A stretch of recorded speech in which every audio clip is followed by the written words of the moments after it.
এইটা খুললে দেওয়া উচিত পুরো পাকা জিয়া উদ্যানে অনেক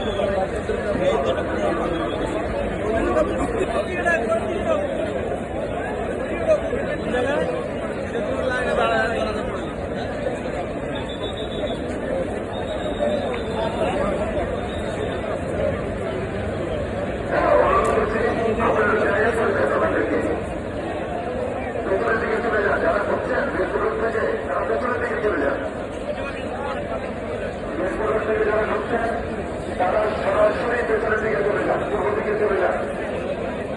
সামনে কোনো জায়গা নেই দাঁড়ানোর মতো, কারণ সামনে তো অলরেডি সামনে তো জামাতের জন্য সারিবদ্ধভাবে দাঁড়িয়ে আছেন মানুষজন। সামনে যারা মিরপুর থেকে ঢুকছেন তারা পেছনের দিকে চলে যান, তারা দাঁড়াবেন না। একটু ধৈর্য ধরুন, সবাই একটু ধৈর্য ধরুন। মিরপুর রোড থেকে যারা ঢুকছেন তারা দাঁড়াবেন না, পেছনের দিকে চলে যান, পেছনে জায়গা আছে। পূর্ব দিকে পেছনের দিকে জায়গা আছে। আর যারা নামাজের জন্য